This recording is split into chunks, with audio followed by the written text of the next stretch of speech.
Hello बच्चों, मैं Yogesh Mishra chapter 1 के पार्ट सेकंड में आपका स्वागत करता हूं। चैप्टर 1 में अभी तक हम लोगों ने देखा कि संख्याएं क्या होती हैं, कितने प्रकार की होती हैं, पूर्ण संख्याएं, परिमेय संख्याएं, वास्तविक संख्याएं, अपरिमेय संख्याएं, इनके बारे में हमने आराम से जाना। अब हम लोग का अगला जो टॉपिक है वो टॉपिक हमारा है अंकगणित की आधारभूत प्रमेय। लेकिन अंकगणित की आधारभूत प्रमेय पढ़ने से पहले थोड़ा हम लोग को ये देखना चाहिए कि विभाज्यता का नियम कैसे काम करता है। अभी जो नियम है विभाज्यता का नियम, ये असल में है क्या। देखिए, जैसे अगर मैं आपके सामने यहाँ लिख दूँ 12, मैं यहाँ पे लिख देता हूँ 12, तो मैं आपसे कहता हूँ 12 किससे किससे डिवाइड होगा, तो आप बहुत आसानी से बता देंगे कि 12 जो डिवाइड होगा 1 से होगा, 2 से होगा, 3 से भी होगा, 4 से भी होगा, 6 से भी होगा, इसके बाद 12 जो है वो 12 से भी डिवाइड होगा। ठीक है ना, ये आप आसानी से बता देंगे। क्यों? क्योंकि 12 जो है, ये जो संख्या दी है ये 12, ये आपके लिए एक छोटी सी वैल्यू है। ठीक, लेकिन अब अगर आपके सामने कोई संख्या इतनी बड़ी आ जाए, देखिए 3 7 8 5 2 7 6 5 4 1, अगर इतनी बड़ी सी वैल्यू आ जाए, अब ये संख्या किससे कटेगी। ठीक है, हालांकि इतनी बड़ी वैल्यू नहीं आती है, हो सकता है कि इससे वैल्यू आ जाए 1 2 3 7 8, एग्जाम में आ गया। अब अगर आपको यही नहीं पता चल रहा है ना कि इसके फैक्टर क्या क्या होंगे, ये जो संख्या लिखी है 1 2 3 7 8, इसके फैक्टर क्या क्या होंगे, तो फिर आप जब फैक्टर नहीं कर पाएंगे तो वही आप क्या करेंगे, आप इसमें ज़्यादा समय लगा देंगे। तो ज़्यादा समय ना लगे फैक्टर करने में, इसके लिए जरूरी क्या है, आपको विभाज्यता का नियम अच्छे से आना चाहिए। अब विभाज्यता का नियम ये एक्स्ट्रा टॉपिक है। मेन टॉपिक क्या है आपका सिलेबस में? मेन टॉपिक है आपका अंकगणित की आधारभूत प्रमेय, फंडामेंटल थ्योरम ऑफ अर्थमेटिक। लेकिन ये सीखने से पहले हम लोग सीखते हैं विभाज्यता का नियम। अगर आपने अभी तक पार्ट 1 नहीं देखा है तो पार्ट 1 आई बटन में दिख रहा होगा और डिस्क्रिप्शन में भी लिंक आपको मिल जाएगा। पार्ट 1 सबसे पहले जाके देखिए, उसके बाद जब आप पार्ट 2 देखेंगे फिर आपको ज़्यादा समझ में आएगा। ठीक है ना, चलिए शुरू करते हैं। देखिए विभाज्यता का नियम। ठीक है, विभाज्यता के नियम, सबसे पहला नियम आता है हमारा 2 से, कि कोई संख्या हमारी 2 से कब कटेगी। तो देखिए नियम क्या है कि अगर संख्या का इकाई अंक क्या हो, 0 2 4 6 8 हो, तो वह संख्या 2 से कटेगी। इकाई अंक मतलब, इकाई अंक आप जानते होंगे, ये जो लास्ट में लिखा होता है इसको लोग क्या कहते हैं, इकाई अंक, इतना तो पता ही होगा आपको। ठीक है, अब देखिए ये संख्या 2 से कटेगी या नहीं, आप क्या करेंगे, आप कहेंगे अगर इकाई का अंक 2 से कट जाए। अब इकाई का अंक 2 से कब कटेगा, अगर इकाई का अंक 0 हो, 2 हो, 4 हो, 6 हो या 8 हो। अगर इकाई के अंक में ये होगा तो संख्या 2 से कट जाएगी। तो आप देखेंगे यहाँ क्या है, 8 है, इसका मतलब ये पूरी संख्या 2 से कट जाएगी। ठीक, इसी तरह यहाँ पे जो एग्जाम्पल लिखा हुआ है देखिए ध्यान से, यहाँ कह रहा है, यहाँ भी एग्जाम्पल 8 है। अगर मैं आपको सामने यहाँ लिख दूँ 7 6 5 9 100 10, अब मैं कहता हूँ ये बताइए कि ये संख्या 2 से कटेगी या नहीं। ठीक है ना, तो आपको भाग धोखा नहीं देना, आपको बस ये चेक करना इकाई का अंक कितना है। तो यहाँ इकाई का अंक कितना है, 0, इसका मतलब क्या है कि ये पूरी संख्या 2 से कटेगी।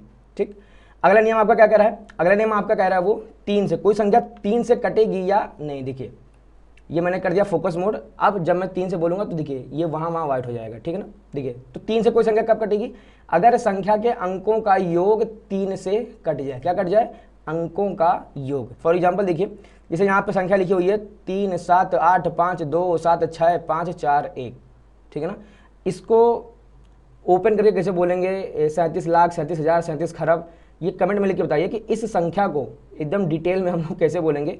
जो बच्चा इसको डिटेल में लिख के बताएगा उसकी कमेंट को हम लोग लाइक करेंगे। ठीक है ना, अब देखिए ये जो संख्या पूरी सामने लिखी हुई है 3 7 8 5 2 7 6 5 4 1, ये 3 से कटेगी या नहीं, कैसे पता चलेगा।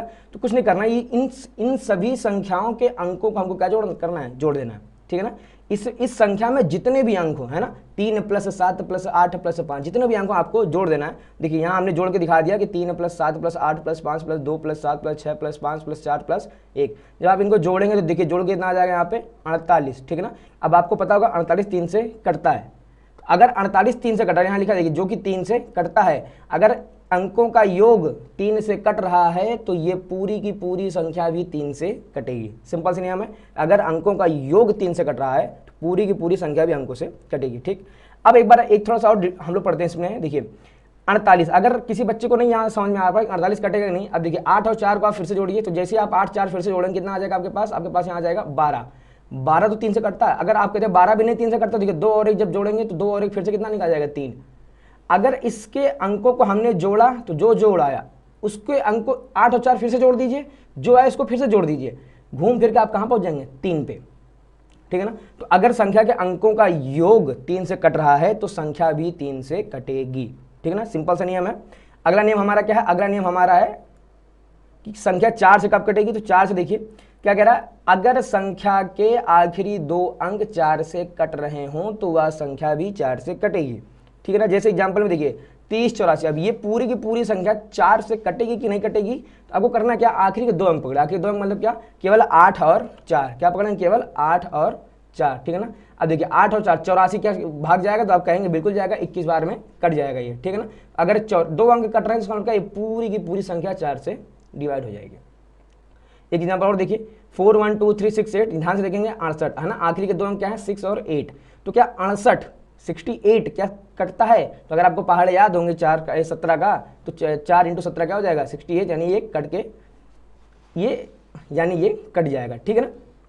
तो अगर आखिरी के 2 अंक 4 से कट रहे हैं तो इसका मतलब क्या होगा कि पूरी की पूरी संख्या भी 4 से कटेगी, ठीक है ना।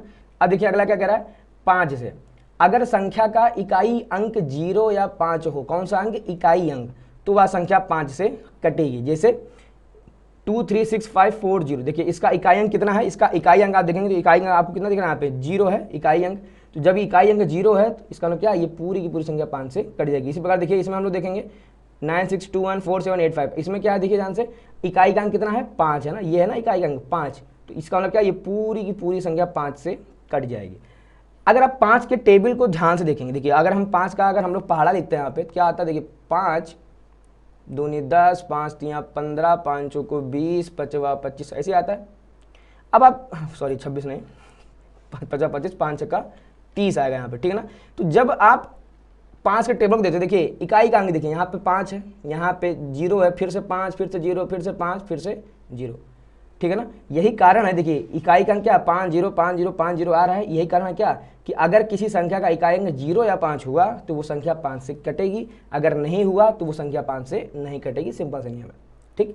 अगर कोई संख्या देखिए 6 से कटेगी कि नहीं कटेगी, तो 6 से जो है अगर संख्या 2 से कट रही है और संख्या 3 से कट रही है तो वह संख्या 6 से भी कटेगी, ठीक है ना। अब देखिए ध्यान से देखिए, जब आप 6 के फैक्टर करेंगे तो 6 के फैक्टर क्या हो जाएंगे, 2 × 3। अब यानी कोई संख्या को अगर 6 से कटना है तो भैया उसको 2 से भी कटना पड़ेगा और 3 से भी कटना पड़ेगा, ठीक है ना। अब 2 से कटने का और 3 से कटने मतलब क्या है कि यहाँ पे 6 से वही कटेगा जो 2 का भी नियम फॉलो करे और जो 3 का भी नियम फॉलो करे। 2 का नियम क्या है कि इकाई का अंक 0 2 4 6 8 होगा तो 2 से कटेगी। 3 का नियम क्या है, संख्या के अंकों का योग, संख्या के अंकों का योग अगर 3 से कट जाएगा तो वह संख्या भी 3 से कटेगी, ठीक है ना। तो ये क्या हो जाएगा आपका 6 का नियम, ठीक है ना, तो वह संख्या 6 से भी कटेगी। जैसे देखिए यहाँ हम देखें 1 5 6 1 3 2, 1 5 6 1 3 2, ठीक है।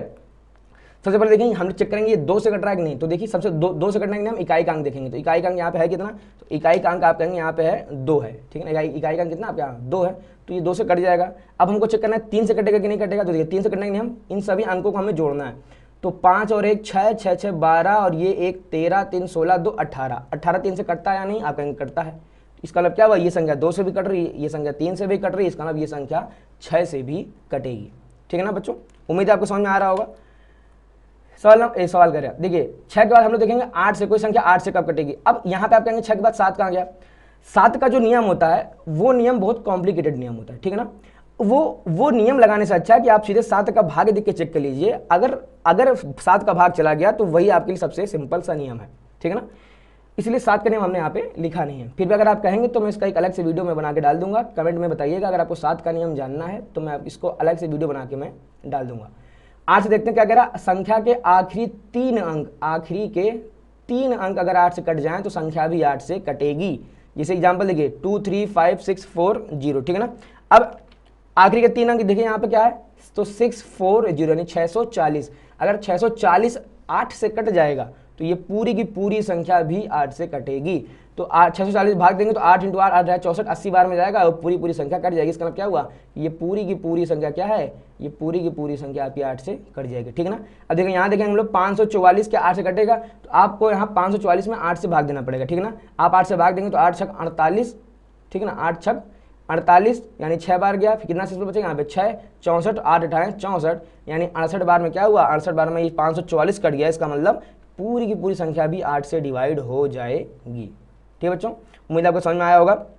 देखिए अगला क्या कह रहा है, 9 से अगर संख्या के अंकों का योग 9 से कट जाए, अंकों का योग अगर 9 से कट जाए तो वह संख्या भी 9 से कटेगी, ठीक है ना। जैसे 3 का नियम क्या था, 3 का नियम क्या था कि अगर संख्या के अंकों का योग 3 से कट जाए तो संख्या पूरी पूरी 3 से कट जाएगी। 9 में क्या है, अगर संख्या के अंकों का योग 9 से कट जाए तो पूरी की पूरी संख्या 9 से कट जाएगी, ठीक है ना। एग्जाम्पल देखिए यहाँ पे लिखा है सबसे स्टार्ट करते हैं बेसिक से। देखिए 7 6 5, ये 9 से कट रहा है कि नहीं, इतना चेक करते हैं। देखिए 7 6 13 5 18, जब 7 6 5 को जोड़ेंगे कितना आ जाएगा आपके पास 18। अब बताइए 18 9 से कटता है कि नहीं, अगर 18 9 से कटता है तो इसका मतलब 7 6 5 भी कटेगा, तो आप कहेंगे कटता है। देखिए यहाँ पे हमने कुछ लंबा सा लिख दिया है। लंबा सा क्या लिखा है यहाँ पे हमने वैल्यू लिखी है 8469, 84 कहाँ गया, ये है 8469171, ठीक है ना। देखिए आपको जोड़ने के लिए लिखने की जरूरत नहीं है, ये एडिशन सब्ट्रैक्शन जोड़ना घटाना ये सब आपको जुबानी होना चाहिए। और जुबानी कब सीखेंगे आप, मैं जब अपनी ऑफलाइन कोचिंग में जब बच्चों को कहता हूँ कि बेटा इसको जुबानी करना सीखो, अब बच्चा इसको सीखता नहीं है। कब जुबानी करना आप तब सीख पाएंगे, आप दिमाग में कैलकुलेशन आप तब करना सीख पाएंगे बेटा जब आप इस कलम को ऐसे रख दीजिए, कलम का इस्तेमाल नहीं करना है, ठीक है ना। कहने का मतलब कि जब तक आप अपनी कलम से जोड़ने की आदत नहीं हटाएंगे तब तक आपका दिमाग काम नहीं करेगा, ठीक है ना। आपका दिमाग जैसे हम आपको कुछ बड़ी सी वैल्यू देंगे, हम कहेंगे आप इसको ऐड करिए, आपका दिमाग कहेगा यार दिमाग में नहीं हो पा रहा, क्या करते लाओ हम इसको जोड़ के करते हैं, ठीक है ना। तो सट्टे से आप क्या करेंगे, आप इसको ऐसे लिखना कर देंगे कि 8 + 4 + 6 + 9, ये नहीं करना है बेटा। सबसे नई कोई आदत सीखने के लिए पता सबसे पहला काम क्या है आपको, कि ये जो आपकी पुरानी आदत है ना लिख के जोड़ने की, बेटा इसको पहले बंद करना पड़ेगा। जब पुरानी आदत आप बंद करेंगे तब ऑटोमेटिक आपका दिमाग नई आदत को अचीव करेगा, उसको सीख पाएगा, ठीक है ना। तो सबसे अगर आप इसको मन में जोड़ना चाहते नहीं, आपको सीखना ही चाहिए, है ना। मन में आपको जोड़ना सीखना ही चाहिए। तो अगर सीखना है तो कलम उठाना एकदम से बंद कर दीजिए, है ना। जोड़ते समय नहीं उठाएंगे लिखते समय उठाएंगे, जोड़ते समय नहीं उठाएंगे, ठीक है ना। इसको हम लोग क्या करेंगे, हम लोग इसको जुबानी जोड़ेंगे, ठीक है ना। देखिए तो 8 4 12 6 18, 18 9 27, 27 1 28, 28 7 35, 35 1 36, 36, यानी जब हमने इसको जोड़ा तो आपको टोटल कितना आ गया 36। 36 9 से कटता है या नहीं, तो आप कहेंगे कि 36 जो है वो 9 से कटता है। तो जब 36 हमारा 9 से कटता है तो क्या ये पूरी की पूरी वैल्यू 9 से कटेगी कि नहीं कटेगी, तो आप कहेंगे ये पूरी वैल्यू 9 से बिल्कुल कटेगी, ठीक है ना। अच्छा एक चीज़ और यहाँ पे है, देखिए अगर 36 में अगर हम जोड़ देंगे 36 को, तो यहाँ देखिए कितना हो जाएगा, 6 और 3 जोड़ेंगे फिर से आपको घूम फिर के क्या मिल जाएगा 9। जैसे 3 में हमने कहा था ना कि 3 में अगर 8 4 को फिर से जोड़ देंगे तो 12, 12 में फिर से एक और 2 को जोड़ेंगे कितना आ जाएगा 3 आ जाएगा। वैसे अगर इसको जोड़ा 36, 36 को अगर हम फिर से जोड़ देंगे क्या निकल के आ जाएगा 9। अब 9 तो 9 से कटेगा ना, जब 9 से 9 से कट जाएगा इसका मतलब क्या है, पूरी की पूरी संख्या 9 से कटेगी, ठीक है। तो उम्मीद करते बच्चों आपको ये विभाज्यता का नियम समझ में आया होगा। और विभाज्यता का नियम बेटा बहुत जरूरी है, क्योंकि हमारी जो अगली प्रमेय है, प्रमेय क्या कह रही है, अंकगणित की आधारभूत प्रमेय, ठीक है ना। तो अंकगणित की आधारभूत प्रमेय आप देखिए ध्यान से, ये देखिए आपको दिख रहा होगा 3 2 7 6 0। अब इसको आपको करना क्या रहेगा, इसको आपको ऐसे ही गुणनखंड करने पड़ेंगे, है ना। और ये गुणनखंड आप करने के लिए, क्योंकि आपको एलसीएम एचसीएफ सीखना है, तो एलसीएम एचसीएफ में आपको ऐसे ही अभाज्य गुणनखंड करने पड़ेंगे। उसके लिए जरूरी है आप जल्दी से वो गुणनखंड करना सीख पाए, इसके लिए जरूरी क्या है कि विभाज्यता का नियम आपको अच्छे से याद होना चाहिए, ठीक है ना। एक एग्जांपल मैं और जो बच्चों को अपने और समझाता हूँ। देखिए सीन क्या है, अगर मैं आपके सामने में यहाँ लिख देता हूँ, ये बताइए चलिए 48 के फैक्टर करिए, ठीक है ना। अब अगर आप 48 देखिए, आप जितनी छोटी से छोटी वैल्यू से भाग देना शुरू करेंगे आपको उतना ज़्यादा ही समय लगेगा, ठीक है ना। कि जैसे एग्जाम्पल ये देखिए, अगर आप कहेंगे हम इसमें 2 से भाग देंगे, क्योंकि आपको 2 का पहाड़ा आता है, ठीक है ना। तो आप इसमें 2 से भाग देंगे कितना यहाँ पे आ जाएगा 24। आप कहेंगे भैया मैं तो इसमें फिर से 2 से भाग दूंगा, फिर से भाग दे दीजिए आप, कितना आ जाएगा यहाँ पे 12। फिर आप कहेंगे भैया मैं तो फिर से 2, क्योंकि आपको 2 का ही पहाड़ा आता है, ठीक है ना। तो 2 6 12, आप कहेंगे मैं फिर से इसमें 2 से भाग दूंगा, तो आप फिर से भाग देंगे 2 3 6। अब आप क्या कहेंगे, आप कहेंगे मैं इसमें 3 से भाग दे दूंगा, अब कितना आ जाएगा 1, ठीक है ना। यानी आपके हिसाब से आप क्या करेंगे, आप 48 को लिखेंगे, आप 48 को लिखेंगे 2 गुणे 2 गुणे 2 गुणे 2 गुणे 3, है ना। देखिए 1 2 3 4 बार 2 थे, तो 1 2 3 4 बार 2 और इंटू 3। अब इसमें क्या हो, जितनी बार आप जितनी छोटी वैल्यू से आप भाग देंगे आपको उतनी ही बार भाग देना पड़ेगा। तो अगर आपको पहाड़े नहीं याद हुए, अगर आपको टेबल से नहीं याद हुआ, अगर आपको 17 का पहाड़ा नहीं याद हुआ, अगर आपको 12 का पहाड़ा नहीं याद हुआ, तो आप इतनी ही छोटी वैल्यू से बार बार भाग देंगे, आपको ज़्यादा समय लगेगा। और एग्जाम कठिन क्यों होता है, एग्जाम कठिन इसीलिए कठिन होता है एग्जाम, क्योंकि उसमें बेटा समय तो नहीं आपके पास। अगर उसी एग्जाम पेपर को मैं आपको दे दूं कि 3 घंटे की बजाय आपको करना है 6 घंटे में, तो शायद आप ज़्यादा क्वेश्चंस उसमें करके आएँ, ठीक है ना। उसमें कठिन क्यों होता है, क्योंकि आपको 3 घंटे मिलते हैं और क्वेश्चन ज़्यादा मिलता है, उसी में आपको सोचना भी रहता है, ठीक है ना। एग्जाम की स्ट्रेटजी हम कभी किसी और दिन समझाएंगे। कहने का मतलब बस इतना है बेटा छोटी से छोटी वैल्यू से आपको भाग देने से बचना है, ठीक है ना। बचेंगे कैसे, आपका दिमाग बार बार कहेगा कि छोटी वैल्यू से हम भाग देते हैं, लेकिन नहीं, दिमाग को क्या कहना 2 से भाग नहीं देंगे। क्या 4 से कट रहा है 4 से भाग दीजिए, ठीक है ना। क्या 12 से कट रहा है, देखिए अब देखिए इसी को अगर मैं बड़ा कर देता हूँ, देखिए ध्यान से 48 को अगर मैंने लिख दिया 12 से कट रहा है, तो 12 × 4 12 चौको 48।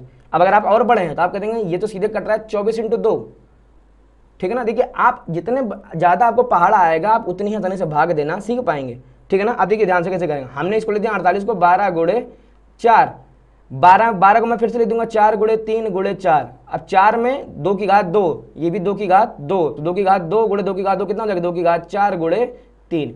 हमारा इतनी आसानी से आ जाएगा अगर आपको विभाज्यता का नियम भी याद है, अगर आपको पहाड़ी भी याद है, और अगर आप स्मार्ट काम करते हैं तो। ठीक है बच्चों, उम्मीद है आपको ये समझ में आ गया। अब हम लोग आगे बढ़ते हैं क्या, अंक गणित की आधारभूत प्रमेय, ठीक है ना, फंडामेंटल थ्योरम ऑफ अर्थमेटिक। देखिए सबसे पहले क्या कह रहा है ये, प्रत्येक भाज्य संख्या को, प्रत्येक भाज्य संख्या को, जो जो इसमें इंपॉर्टेंट वर्ड है मैं उसको अंडरलाइन करता चल रहा हूँ। प्रत्येक भाज्य संख्या को एक अद्वितीय रूप से अभाज्य संख्याओं के गुणनखंड के रूप में व्यक्त किया जा सकता है। अर्थात एक प्राकृत संख्या, एक प्राकृत संख्या का अभाज्य गुणनखंड उसके गुणनखंडों के क्रम को छोड़ते हुए, गुणनखंडों के क्रम को छोड़ते हुए अद्वितीय होता है। अद्वितीय मैं आपको यहीं पे समझाता हूँ, ठीक है ना। देखिए अगर हम प्रमेय पढ़ना जरूरी क्यों है, डिजिशाला पे आपको मैथ की ना प्रमेय भी पढ़ाई जाएगी, मतलब मैथ की जो थ्योरी होती है, ठीक है ना। मैथ की थ्योरी अगर आपकी क्लियर है तो फिर मैथ पे कैलकुलेशन आपकी अच्छे से आने लगेगी, ये मेरी गारंटी है। मैथ की कैलकुलेशन आपको अच्छे से आने लगेगी। मेरे नोट्स में आपको, डिजिशाला के नोट्स में आपको मैथ्स में भी नोट्स मिलेंगे प्रॉपर हिंदी के, ठीक है ना।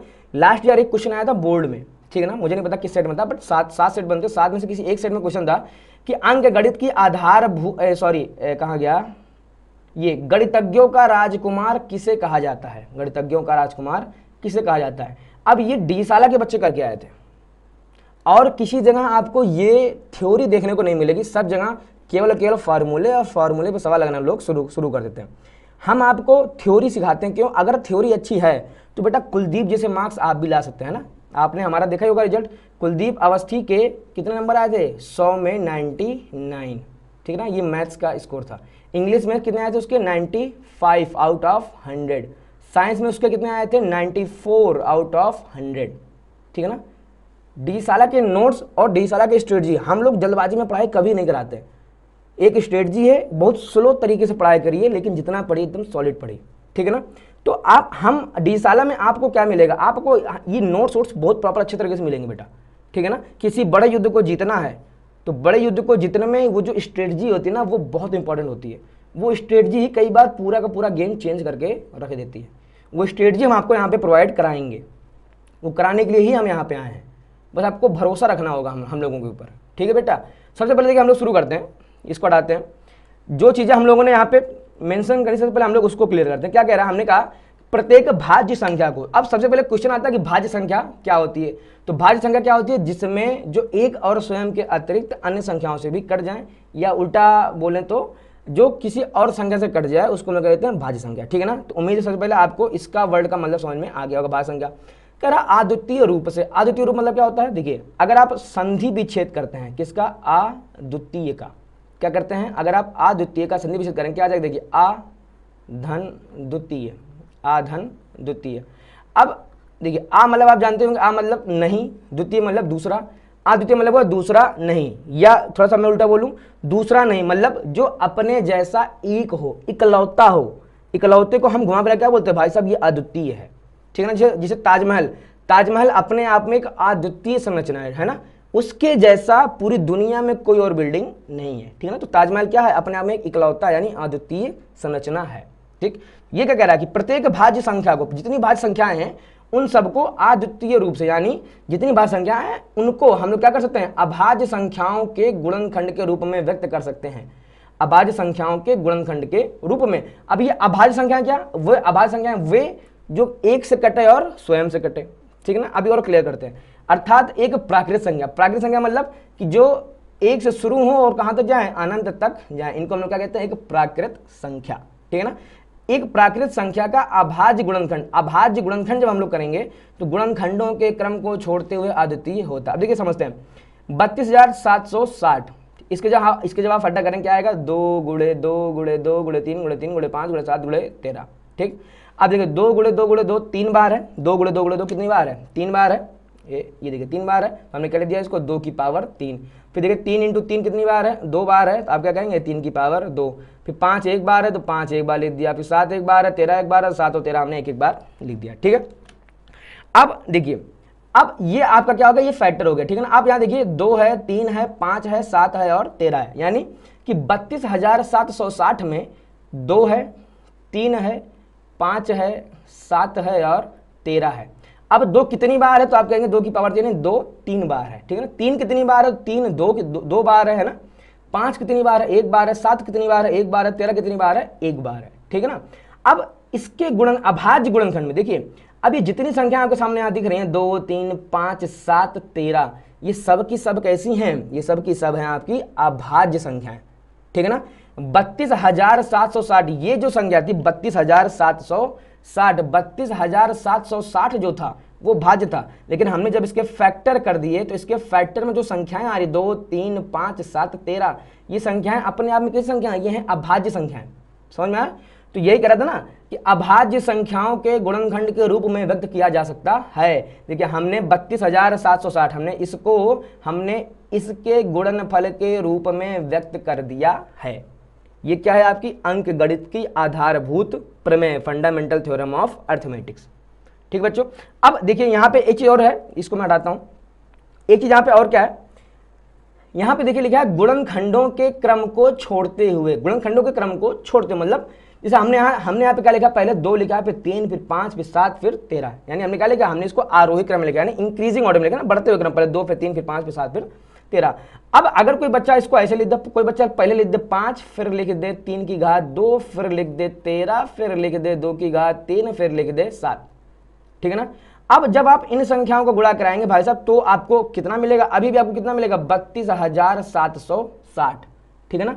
चाहे आधी गई, अब इसका क्रम अलग, क्रम मतलब इसका ऑर्डर है ना, पहले 2 3 5 7 13 था, यहाँ 5 है, फिर 3 है, फिर 13 है, फिर 2 है, फिर 7 है ना। अब इसका क्रम अलग, वो क्या कह रहा है, गुणनखंडों के क्रम को छोड़ते हैं। गुणनखंडों के क्रम को आप ध्यान ना दीजिए, गुणनखंड के क्रम कुछ भी हो, पहले आगे पीछे कोई भी संख्या है, इससे फर्क नहीं पड़ता है, लेकिन संख्याएं वही आएंगी। देखिए देखिए यहाँ पे 5 तीसरे नंबर पर, यहाँ पे 5 पहले नंबर पर, लेकिन आया है ना 5 के अलावा कुछ आ नहीं सकता है ना। तो जो संख्या यहाँ पे हैं, जो अभाज्य संख्या है, वही अभाज्य संख्या यहाँ पर भी हैं, लेकिन बस फर्क क्या है कि इनके क्रम आगे पीछे हो जाए, उससे कोई फर्क नहीं पड़ने वाला, ठीक है।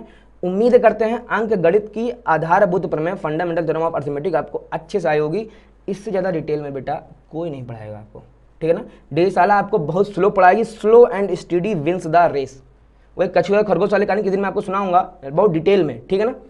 आपको कछुआ बनना है, ऐसा कछुआ जो साल भर पढ़े लेकिन उसकी जीत निश्चित हो बेटा, ठीक है ना। वो खरगोश नहीं जो आज जागा, बस कह रहे मैं 1 महीने में मैं पूरी मैथ पढ़ डालूंगा, मैं पूरी हिंदी पढ़ डालूंगा।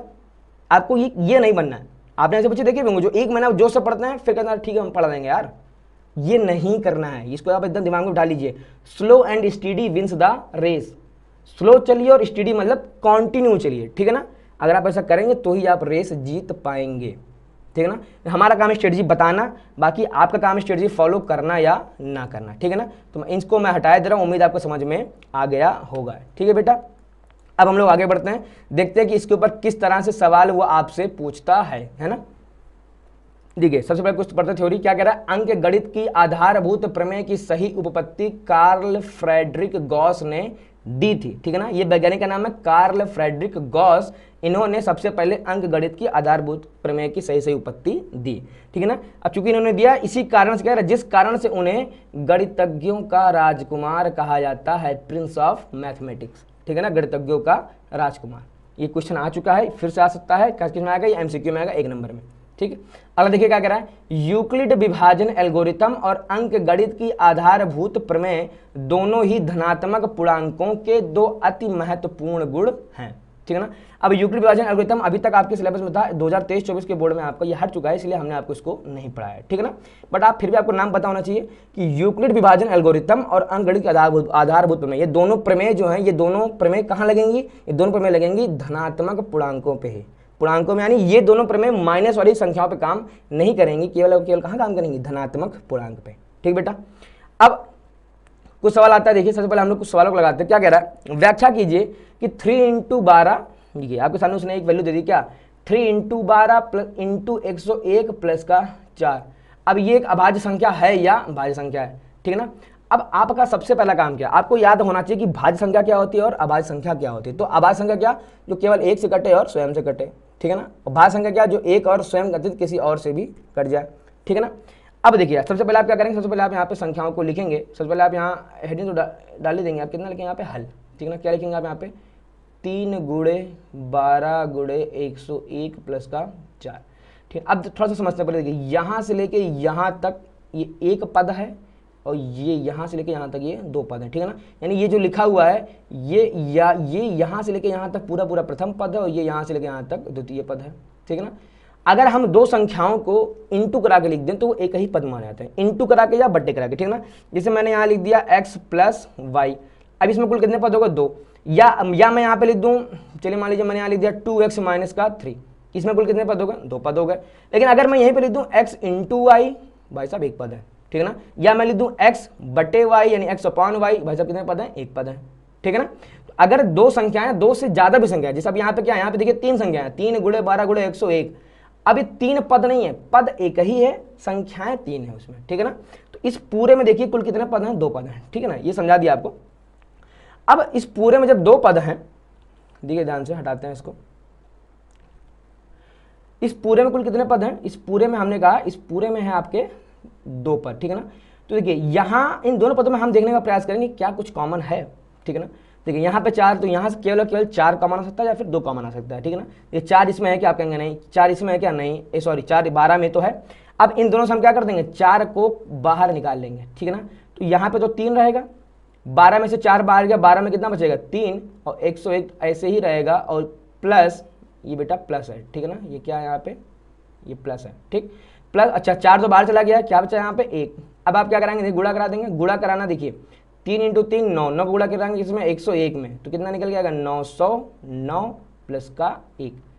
अच्छा अगर आप चाहो तो आप यहीं पे घोषणा कर सकते थे कि भाई साहब ये 4 से, देखिए चूंकि इन दोनों में क्या है, हमने 4 कॉमन ले लिया है, इसका मतलब क्या है, ये 4 से कट जाएगा, ठीक है ना। लेकिन अब अगर ये एमसीक्यू में है तो एमसीक्यू में आपके लिए इतना ही बहुत है, ठीक है ना। जैसे आपने दिख गया कि इन दोनों पदों में कुछ कॉमन है, क्या कॉमन है 4, तो अगर कुछ कॉमन है तो पक्का क्या है, इन उस 4 से इन दोनों में भाग चला जाएगा, इसका मतलब क्या हो गया कि ये भाज्य संख्या हो गई। तो आंसर तो आप तुरंत पता लगा सकते हैं अगर एमसीक्यू में है, अगर कॉमन हो गया तो भाज्य, नहीं कॉमन आया तो अभाज्य, ठीक है ना। और अभाज्य आप डायरेक्ट ये भी नहीं कर सकते, अगर कॉमन नहीं आया तो क्या अभाज्य है, नहीं डायरेक्ट नहीं कर सकते, फिर आपको हल करना पड़ेगा वहां पे प्रॉपर, ठीक है ना। आपको हमारे नोट्स में आपको एक ऐसा मिलेगा जो कॉमन दिखेगा नहीं, बट जब आप उसको हल करेंगे ना तो हल करने के बाद फिर वो आपको दिखेगा कि हाँ हल करने के बाद ये अब भाज्य संख्या बन रहा है, ठीक है ना। तो 4, लेकिन अगर एमसीक्यू में ना आया फिर क्या होगा, अब अगर एमसीक्यू में ये नहीं आया तो आपको प्रॉपर हल करके दिखाना पड़ेगा, ठीक है ना। क्योंकि अगर 4 नंबर में आ गया तो देखिए भाई साहब आप कितनों कहिए कि मेरा आंसर सही, लेकिन 4 नंबर का मतलब है बोर्ड में आपको कम से कम 5 से 6 लाइन तो लिख के दिखानी पड़ेगी। अगर आप कहेंगे हम 6 लाइन नहीं लिखेंगे तो आप बेटा कितनों सही करके 4 में आपको 2 ही नंबर मिलेगा, हो सकता है 3 मिल जाए, ठीक है ना। तो अगर आप 98% या 100 में 100 मार्क्स की तैयारी कर रहे हैं और 100 में 100 नंबर दिलाने के लिए ही हम लोग यहाँ पे आए हैं, तो अगर आप उसकी तैयारी कर रहे हैं तो आपको टीचर को रत्ती भर का मौका नहीं देना नंबर काटने का, ठीक है ना। फिर चाहे वो राइटिंग हो या फिर वो ये छोटी छोटी मिस्टेक्स हो, ठीक है ना। आप क्या करेंगे तो पूरा हल करेंगे, ठीक है ना। देखिए 4 गुणे 909 में 1 जोड़े कितना आ जाएगा 910।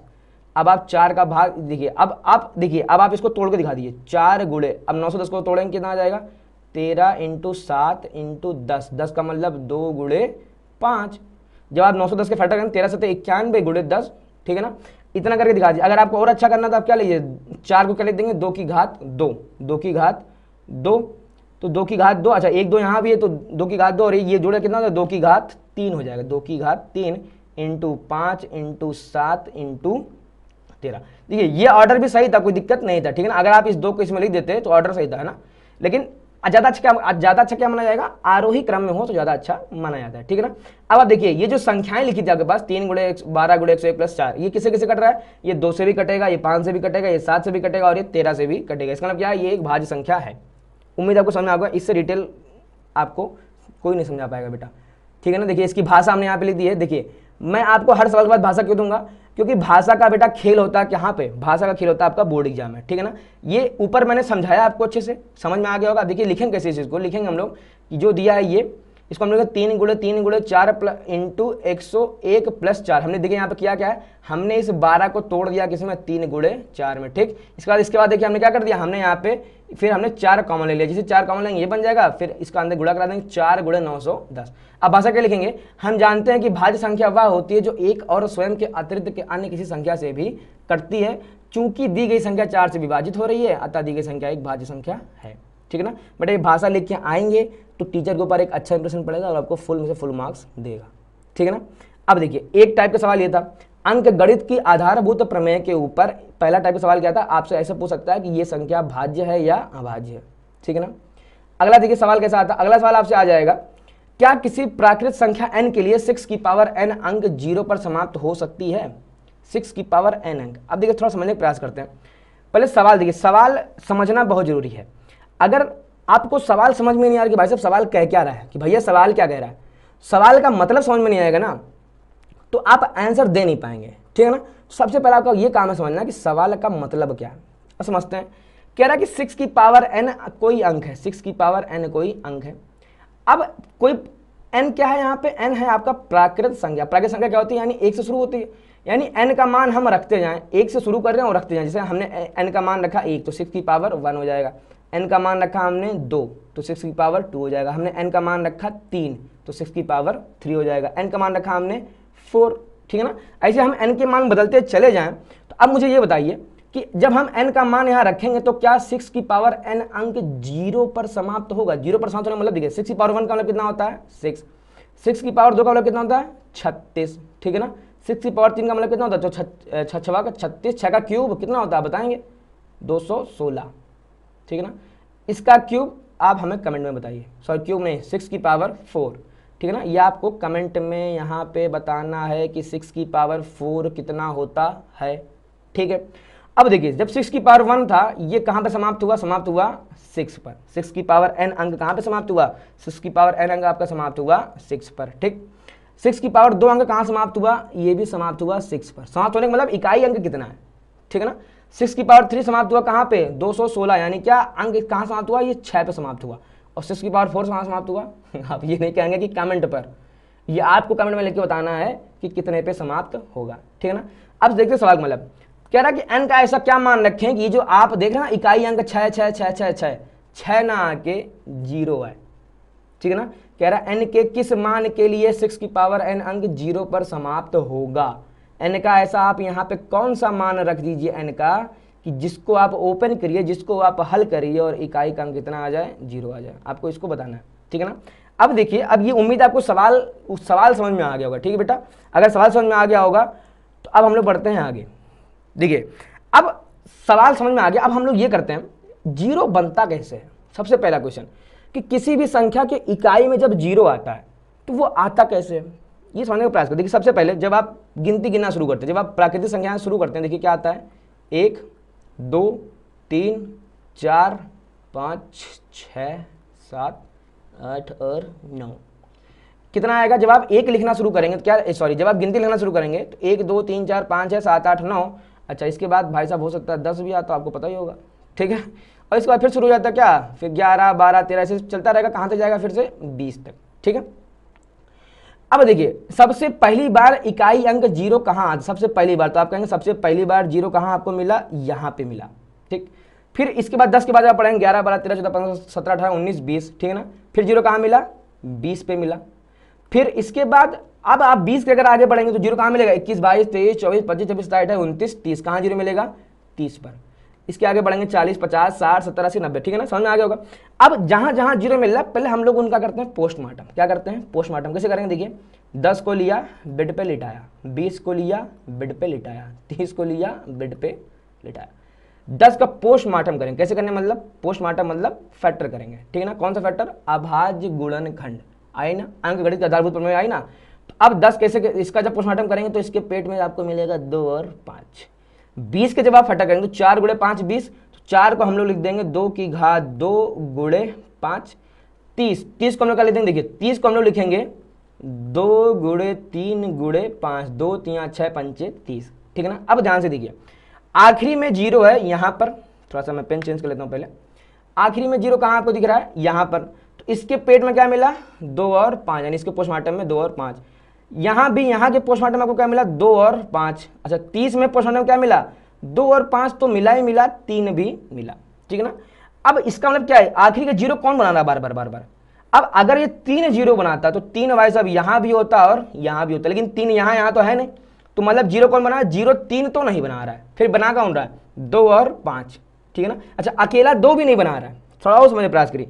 अगर अकेला 2 जीरो बना पाता तो फिर ये चीज जीरो क्यों नहीं थी, अगर अकेला 5 जीरो बना पाता तो फिर यहाँ पे जीरो क्यों नहीं था।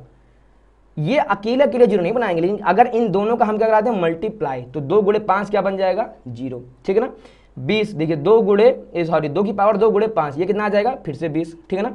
30 में भी क्या देखिए 1 2 और 1 5 है। अब इसमें भी थोड़ा आप ध्यान से देखेंगे, देखिए जब 1 2 और 1 5 मिलता है तो आखिरी में 1 जीरो आता है, समझ में आ रहा है। 1 2 1 5 मिलेगा तो आपको इकाई में 1 जीरो मिलेगा, ठीक है। यहाँ पे देखिए सामने ध्यान से देखिए 20 में क्या है, 20 में 2 कितने हैं 2 हैं, लेकिन 5 कितने हैं 1 है, ठीक है ना। 20 में क्या कह रहा है 2 गुणे 5, यही तो है। तो ये 1 2 और 1 5 मिल जाएंगे, क्या बना देंगे 1 जीरो। अब ये एक्स्ट्रा 2 हुआ ना आपका, ये एक्स्ट्रा 2 किसी काम का नहीं, ये एक्स्ट्रा 2 तब जीरो बना पाएगा जब इसको 1 5 और कहीं से मिल जाए, ठीक है ना। तो कहने का मतलब कि अगर आखिरी में जीरो बनाना है तो किसी भी संख्या के अभाज्य, देखिए 10 के अभाज्य गुणनखंड में जब 2 और 5 आया तो ही इसके इकाई का अंक जीरो आया, ठीक है ना। नहीं आएगा अगर इसके अभाज्य गुणनखंड में 2 और 5 ना होता कोई और, जैसे आप लिख देते कि 12 लिख देता हूं मैं, तो 12 का जब हम करेंगे अभाज्य गुणनखंड क्या आएगा, देखिए 4 गुणे 3 यानी 2 की घात 2 गुणे 3, यही आएगा ना। अब क्या, अब इसके अभाज्य गुणनखंड में 2 तो है 5 नहीं है, तो जब 2 है केवल 5 नहीं है, इसका मतलब क्या है, इसलिए देखिए यहाँ पे 12 का इकाई अंक जीरो नहीं है, सिंपल सा फंडा है। 1 2 1 5 से 1 इकाई का अंक जीरो आपको मिल जाएगा, ठीक।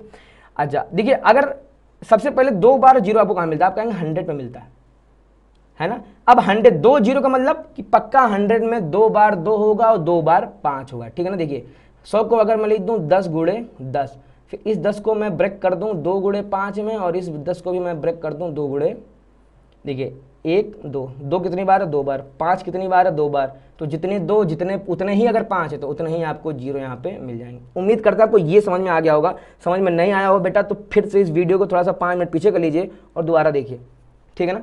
और अगर आपको लाइव क्लासेस चाहिए हों, लाइव क्लासेस आपको कब चाहिए होंगी लाइव क्लासेस, अगर आपको हमसे डायरेक्ट कोई क्वेश्चन पूछना हो बेटा, ठीक है ना, उस समय अगर आपको लाइव क्लास चाहिए कमेंट में बताइए। लाइव क्लास के लिए कम से कम 100 बच्चे होने चाहिए। अगर 100 बच्चे हो जाएंगे लाइव क्लास पे, लाइव क्लास इंग्लिश का और मैथ का आपको प्रोवाइड होने लगेंगी हर हफ्ते, ठीक है ना, संडे को।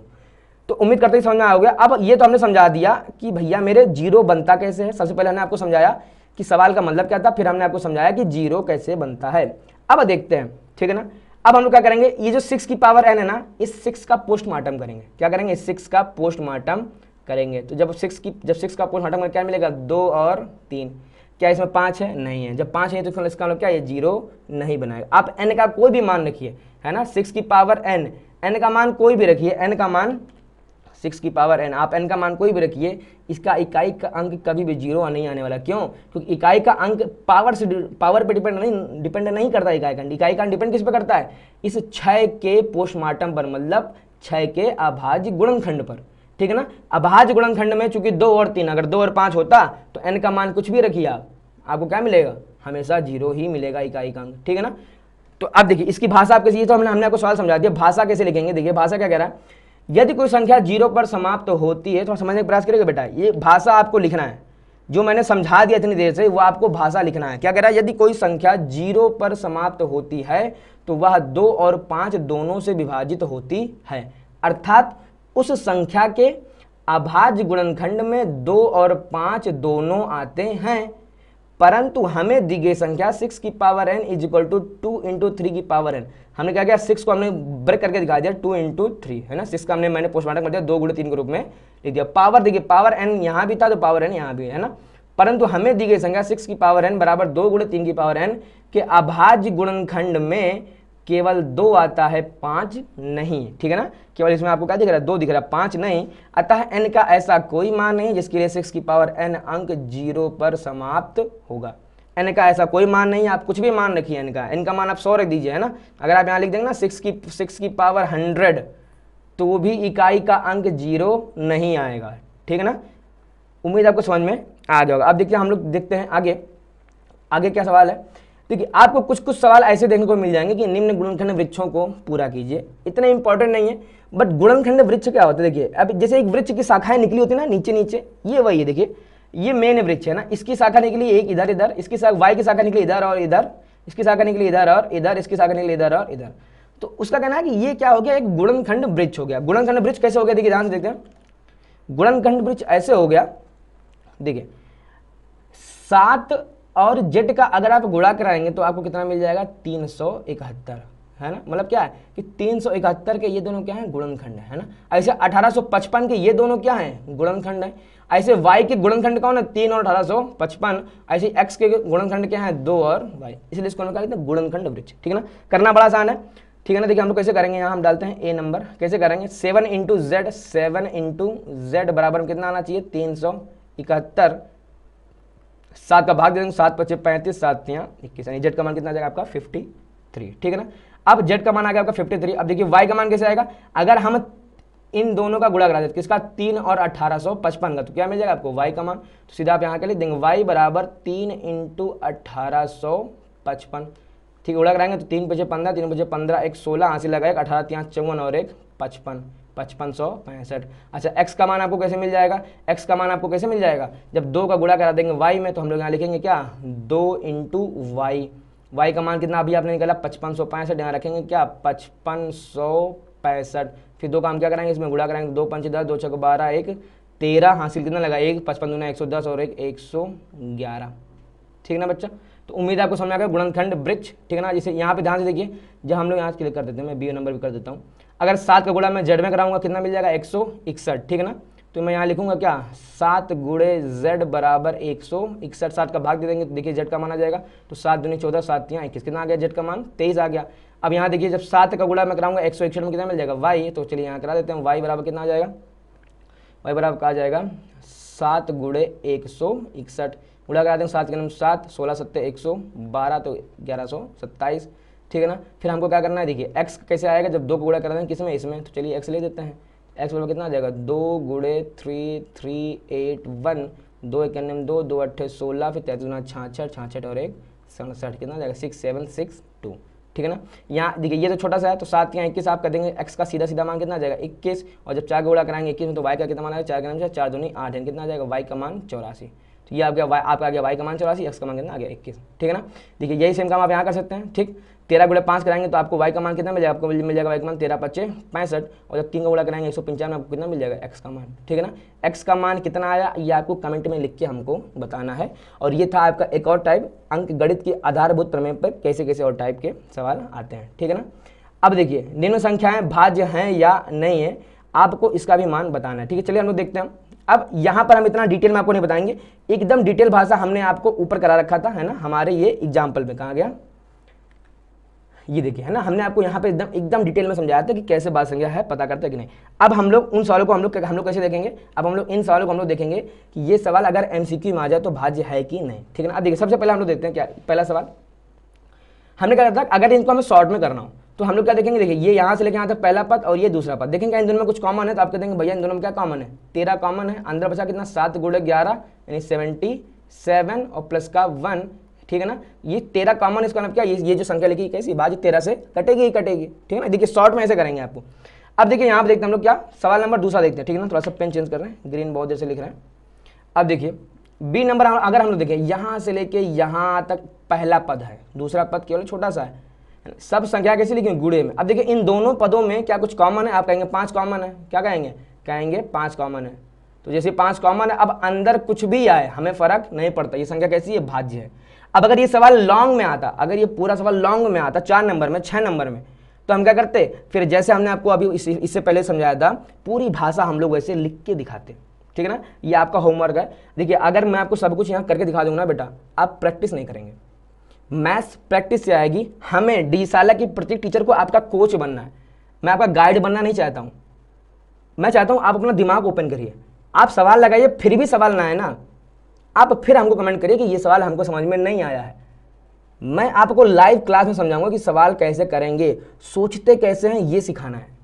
ठीक है ना, आप डीशाला पे आप किसी, हमको व्यूज नहीं चाहिए, व्यूज़ सेकेंडरी चीज़ है मेरे लिए, चाहिए व्यूज़ सेकेंडरी चीज़ है, प्राइमरी चीज़ क्या है, अगर 10 बच्चा भी देख रहा है ना उसका फ़ायदा होना चाहिए। ठीक है बेटा, देखिए अब देखते हैं सवाल नंबर सी में देखिए यहाँ से यहाँ से लेके यहाँ तक क्या है आपका सी है, यहाँ से यहाँ तक पहला पद, यहाँ क्या है दूसरा पद। अब क्या है कुछ कॉमन दिख रहा है, आप कहेंगे बिल्कुल कॉमन नहीं दिख रहा है, ठीक है ना, कॉमन नहीं दिख रहा है। हमने कहा था जब कॉमन नहीं दिखे तो कई बार डायरेक्ट आप कह सकते हैं अभाज्य, लेकिन कई बार आप डायरेक्ट अभाज्य नहीं कह सकते। क्या करेंगे, पहले इसको हल करेंगे, ठीक है ना। तो जब 13 × 11 कराएंगे, देखिए 11 × 13 जब आप गुणा कराएंगे कितना निकलेगा 143, आप गुणा करा लीजिएगा, ठीक है ना। 11 × 13, ठीक है ना, 11 का भी अपना एक नियम होता है गुणा कराने का, किसी और वीडियो में समझाएंगे किसी दिन। प्लस का कितना है यहाँ पे 4, इन दोनों को जोड़ेंगे कितना आ जाएगा 147, ठीक है ना। अगर देखिए इन दोनों में कुछ कॉमन नहीं था, अगर आप कुछ कॉमन नहीं था, अगर आप इसके आधार पर बोलते ना कि ये एक अभाज्य संख्या है, अगर कॉमन नहीं दिख रहा था और उसके आधार पे आप क्या कह देते हैं कि एक अभाज्य संख्या है, तो आपका आंसर वहीं पे गलत हो जाता है, ठीक है ना। अब कितना आपका निकल गया, आपका निकल के आया है 147, ठीक है ना। अब देखिए, अब अगर आपको विभाज्यता के नियम याद हैं, आपको सटाक से जगह देखिए, सबसे पहले आपको चेक करना क्या 2 से कट रहा है, आप चेक करेंगे इकाई का अंक 2 से नहीं कट रहा है तो 2 से नहीं कटेगा, क्योंकि इकाई का अंक में 0 2 4 6 8 होना चाहिए, वो नहीं है तो नहीं कटेगा। फिर चेक करेंगे 3 से, क्या 3 से कट रहा है, तो 3 से कटने के नियम क्या होता है कि संख्या के अंकों का योग 3 से कटना चाहिए। यहाँ से इन सबको जोड़िए आपस में, 7 4 11 और 1 12, 12 3 से कटता है, बिल्कुल कटता है। इसका मतलब क्या है, ये संख्या 3 से कटेगी, जैसे 3 से कटेगी तो हम लोग 3 इंटू फैक्टर करिए, तो 3 चौको 12, 3 9 27। देखिए अब और ध्यान से देखेंगे तो 3 इंटू 49 किसका स्क्वायर होता है, 7 का स्क्वायर। अब ये जो संख्या लिखी गई थी ये पूरी संख्या, ये संख्या किससे कट रही है, 3 से भी कट रही है, 7 से भी कट रही है। लेकिन अगर कुछ कॉमन के आधार पर अगर आप डायरेक्ट करना चाहेंगे तो आप क्या लगा के आते ठीक इस पे कि यह भाज्य संख्या, लेकिन अभाज्य संख्या नहीं है, कि कैसी संख्या है आपकी, भाज्य संख्या है। ठीक बच्चों, समझ में आ गया होगा, उम्मीद है। अगर समझ में नहीं आया तो बेटा वीडियोस को प्लीज़ दोबारा प्ले करके देखिए, ठीक है ना। हमेशा याद रखिए 10 बुक एक बार नहीं पढ़ना है आपको, किसी टॉपिक को समझने के लिए आपको 10 चैनल नहीं देखने हैं, 10 यूट्यूब चैनल पे आपको फोकस नहीं करना है, 10 टीचर को नहीं पकड़ना है, एक ही टीचर को 10 बार पढ़िए, ठीक है ना। और अगर आप डिशाला पे आए हैं तो अगर आप हमसे पढ़ रहे हैं तो नहीं समझ आप कमेंट करके बताइए, लाइव क्लास में आपको दूंगा बेटा, ये मेरा कमिटमेंट है, ठीक है ना। और अगर आपको समझ में आ रहा हो तो लाइक कर दीजिए, तुरंत लाइक कर दीजिए इसको, ठीक है ना। देखते हैं हम लोग इसके ऊपर कुछ और सवाल। क्या कह रहा है, क्या n का ऐसा कोई मान है जिसके लिए 4 की पावर n अंक 0 पर समाप्त होगा, जहां n कोई प्राकृतिक संख्या है। अब मैं डिटेल में मैं नहीं बताऊंगा, देखिए हम इससे पहले भी बता चुके हैं कि अगर कोई किसी संख्या का इकाई का अंक में अगर आप 0 चाहते हैं तो उस संख्या के अभाज्य गुणनखंड में 2 और 5 होना चाहिए। अगर 2 और 5 नहीं है तो भैया 0 नहीं बना पाएंगे। इससे पहले हमने सवाल किया था 6 की पावर n वाला, वहाँ पे हमने पूरी भाषा लिख के दिखाई थी, ठीक है ना। आप वहाँ जाके सबसे पहले चेक करिए। अब देखिए हम लोग सबसे पहले यहाँ क्या करेंगे, 4 की पावर n का हम लोग क्या करेंगे, पोस्टमार्टम, ठीक है ना। सवाल नंबर 4, 4 की पावर n का क्या करेंगे, पोस्टमार्टम। 4 को पोस्टमार्टम क्या कर देंगे, 2 गुणे 2, इसकी पावर कितनी हो जाएगी n, ठीक है ना। हम लोग क्या लिखेंगे, पूरी थ्योरी वही है। हम जानते हैं कि किसी संख्या के 0 पर समाप्त होने के लिए उसके अभाज्य गुणनखंड में 2 और 5 होना अत्यावश्यक है या आवश्यक है, परंतु हमें दी गई संख्या 4 की पावर n, हमें दी गई संख्या 4 की पावर n अंक के अभाज्य गुणनखंड में केवल 2 आ रहा है, 5 नहीं आ रहा है। अतः n के किसी भी मान के लिए 4 की पावर n अंक 0 पर समाप्त नहीं होगा, ठीक है ना। इस भाषा में आपको करवा चुका हूं, आप अच्छे से देखिए, मैं आपको दिखा भी देता हूं। ये देखिए यहाँ पे था, है ना, ये भाषा था। बस आपको 6 की पावर n की जगह आपको 4 की पावर n करना है और 2 गुणे 3 की जगह 2 गुणे 2 करना है, ठीक है ना। ये आप कर लेंगे, आप सब स्मार्ट ऑडियंस है ना। अगर आप यूट्यूब पे पढ़ सकते तो आप इतना तो कर ही सकते हैं। अब देखिए क्या करें, n के किसी मान लिए क्या 25 की पावर n 0 पर समाप्त होगी, फिर से आप क्या करेंगे 25 की पावर n का फिर से हम लोग क्या करेंगे पोस्टमार्टम, तो ये क्या हो जाएगा भाई साहब 5 × 5 की पावर n, ठीक है ना। अब इसमें केवल 5 आ रहा है, आपको 0 के लिए 2 भी चाहिए और 5 भी चाहिए, ठीक है ना, कि इसमें क्या आ रहा है 5। इसका मतलब क्या है, यहाँ n का कोई सभी मान नहीं है, ये भी 0 बनाने वाला नहीं है। भाषा पूरी प्लीज वहाँ से देख के ही लिखिएगा, ठीक बच्चों। सवाल नंबर 6, सवाल नंबर 6 आप मुझे आंसर में बताएंगे, कमेंट करके बताइए कि n का कौन सा मान होगा जो आप यहाँ पर रख देंगे और आखिरी में अंक 0 आएगा। देखिए हर वीडियोज़ में हम लोग कुछ ना कुछ प्रयास करेंगे कि आपसे 2-3 क्वेश्चंस पूछें ताकि आप एक्टिव लर्निंग कर सकें, ठीक है ना। लर्निंग 2 टाइप की होती है, एक्टिव लर्निंग और पैसिव लर्निंग। किसी दिन हम इसको बहुत डिटेल में समझाएंगे, ठीक है ना। तो आपसे जो पूछा गया आप प्लीज़ इसको कमेंट में जरूर कर बताइए, हम लोग कमेंट्स को देखेंगे। अगर कोई आपको दिक्कत हो रही हो तो लाइव क्लास की मैं व्यवस्था कराऊंगा आपके लिए, ठीक है ना। हम दोनों ही टीचर कराएंगे, लेकिन इसके लिए आपको मिनिमम 100 लोग होने चाहिए लाइव क्लास के लिए, और प्लस आपको कमेंट करना पड़ेगा, ठीक है ना।